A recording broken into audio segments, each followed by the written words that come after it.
다들 안녕하세요. 프로토 91회차 토신 정보방 환급 인증합니다. 당첨금은 세후 금액인 거 알고 계시죠? 다들 아시겠지만 한 경기 취소되어 당첨금이 반토막 났지만 그래도 당첨 모두 축하드리며 오늘 경기도 분석 시작해보겠습니다. 금일 첫 번째 경기 말메 대 갈라타사라이 분석 시작해보겠습니다. 말메는 카라바흐 원정을 승리했지만 그 이후 연패를 당하며 승점 추가에 실패했으며 스웨덴 리그에서는 최강팀으로 평가받지만 유로파에서는 플레이오프 진출을 걱정해야 하는 상황이며 그래도 아직 기회가 남아있고 포기할 상황이 아니기에 이번 홈 경기에 모든 걸 걸어야 한다. 욘센과 페냐 등 중앙에 나설 미드필더들이 공격에 적극적으로 가담할 것이고 로젠그렌이 측면 돌파로 기회를 볼 것이다. 갈라타사라이는 이번 대회 우승 후보 중 한 팀으로 5라운드까지 무패를 기록하며 4위를 달리고 있으며 토트넘과 파우크 등을 잡았고 난적 알크마르 원정에서도 패하지 않았고 티르키예 리그에서 라이벌인 페네르바체를 제치며 선두를 유지 중이고 유로파 16강 직행을 노린다. 팀의 주포인 빅터 오시멘을 필두로 아쿤과 지에흐가 원정에서 공격을 주도할 것이다. 갈라타사라이의 승리를 본다. 말메는 현재 승점 3점에 그쳐있기에 강팀 상대로 수비적으로 나설 수 없다.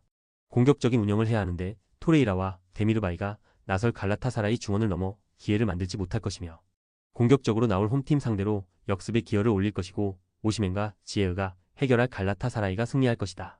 금일 두 번째 경기 호펜하임 대 FCSB 분석 시작해보겠습니다. 호펜하임은 브라가 원정에서 패하며 최근 3경기 승점 1점 추가에 그쳤으며 미트월란과 키이우 상대로 승점 4점을 따내며 시작했는데 그 이후 성적이 좋지 않고 그래도 아직 플레이오프 진출이 가능한 순위권으로 언제든 갈만한 승점 차이며 이 경기는 홈이고 할만한 팀을 상대하기에 로테이션을 돌리지 않고 흘로잭을 중심으로 크라마리치와 비쇼프의 스리톱으로 경기 내내 골을 노릴 것이다. 부큐레슈티는 레인저스 원정에서 패하며 주춤했지만 미트월란과 올림피아코스 상대로 승점 4점을 따내며 상위권으로 재진입했으며 특히 직전 올림피아코스전에서 주전 스트라이커인 비를리에아의 퇴장에도 승점을 따냈기에 다음 라운드 진출을 노리고 있다. 단, 이 경기는 원정 일정이기에 무리한 운영보다는 수비 진영에 늘 7명 이상을 두며 지키기로 임할 것이다. 호펜하임의 승리를 본다. 원정팀은 미쿨레스쿠가 역습 상황에서 기회를 노리겠지만 비를리에아의 공백이 크게 느껴질 것이다.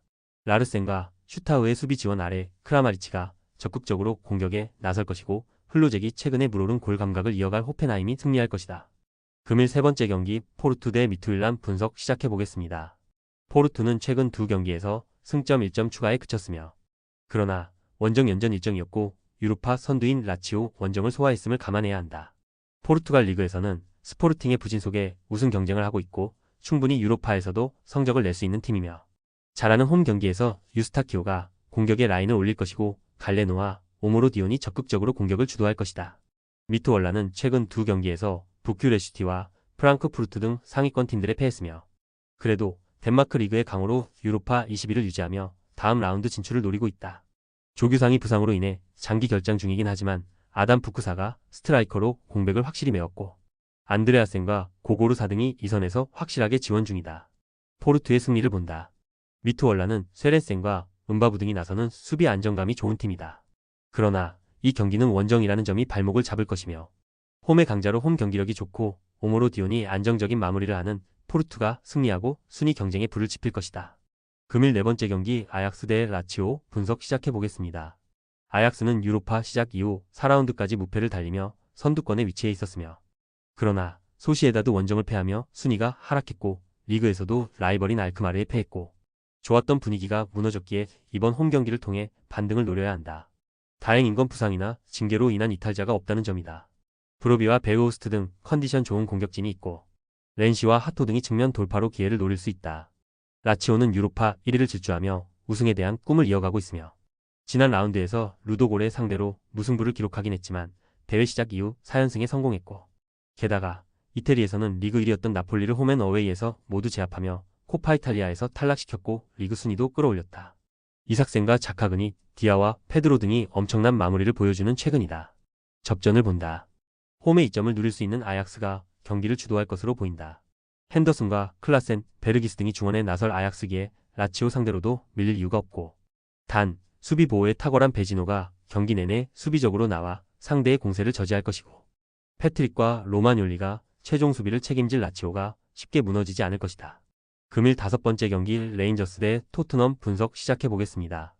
레인저스는 지난 라운드에서 니스 원정을 승리하며 순위를 끌어올렸으며 스코틀랜드 리그에서는 셀틱과 에버딘 등에 밀리며 순위가 기대이하지만 상위 리그인 유로파에서 분전 중이며 특히 니스 원정 경기가 인상적이었는데 데저스를 대신해 출전한 함자 이가 마네가 위력적인 문전 침투로 멀티골을 터뜨렸고 체르니가 경기 내내 역습을 주도했다. 토트넘은 유로파 시작 이후 3연승에 성공하며 출발이 좋았고 그러나 갈라타사라이 원정 패배 이후 로마 상대로도 극장골을 허용하며 무승부에 그쳤으며 리그에서도 본머스와 첼시에 연패했고 프리킥 상황에서 메디슨과 포로 등 동료 간의 다툼이 나오는 등 최악의 현재를 보내고 있다. 팬들이 포스테코글루 감독 퇴진을 요구하는 상황까지 생겼기에 이 경기 결과로 분위기를 바꿔야 한다. 토트넘의 승리를 본다. 첼시전에 복귀했던 센터백 듀오인 미키 판더 벤과 로메로가 다시 부상을 당하며 이 경기에 출전하기 어렵고 데이비스도 쓰러진 토트넘 수비진의 전력 누수가 큰 건 사실이다. 그래도 드라구신과 우도기 등은 정상적으로 경기에 나설 수 있으며 브레넌 존슨과 쿨루세스키, 손흥민 등이 원정이지만 경기 내내 공격적으로 레인저스의 수비를 두들길 토트넘이 원하는 결과를 얻을 것이다. 금일 6번째 경기 슬라비아 프라하 대 안더레우트 분석 시작해보겠습니다. 슬라비아 프라하는 체코 리그에서 압도적인 선두를 달리고 있으며 라이벌인 스파르타가 주춤했고 풀젠도 패가 있기에 무패팀인 그들이 1위를 질주하는 건 당연하고 그러나 큰 기대를 걸었던 유로파에서는 최근 3연패를 당하는 등 고전 중이며 루도골의 원정을 승리하며 시작했는데 빌바오와 프랑크푸르트 등 선두권 팀들의 연패했기 때문에 이 경기를 승리하며 분위기를 전환해야 한다. 안더레우트는 벨기에 리그에서 선두인 행크를 추격하는 3위 팀이며 그리고 유로파에서도 5경기 무패를 기록하며 상위권에 위치해 있고 고전이 예상됐던 소시에다드 원정을 승리했고 포르투 상대로도 승점을 따냈다. 돌베르와 데그리프 등이 기회를 골로 잘 연결했고 덴동커의 중원 존재감도 확실하다. 슬라비아 프라하의 승리를 본다. 안더레우트가 좋은 현재를 보내고 있지만 슬라비아 프라하는 홈에서 워낙 강한 팀이다. 특히 보르질과 토마시 홀시 등 체코 최고의 수비진이 있기에 안더레우트의 역습에 무너지지 않을 수 있으며 토마시 홀이와 프로보드가 경기 내내 공격에 기여를 올릴 것이고 세트피스에서 제공권이 좋은 선수들을 앞세워 기회를 만들 홈팀이 승리할 것이다. 토신 최종 조합은 영상 아래 고정 댓글로 말 걸어주시면 토신 정보방에서 무료로 공유해드립니다. 제발 손해보면서 토토하지 말고 다같이 웃으면서 즐겁게 베팅합시다. 함께 하실 분들은 부담 갖지 마시고 편하게 말 걸어주세요.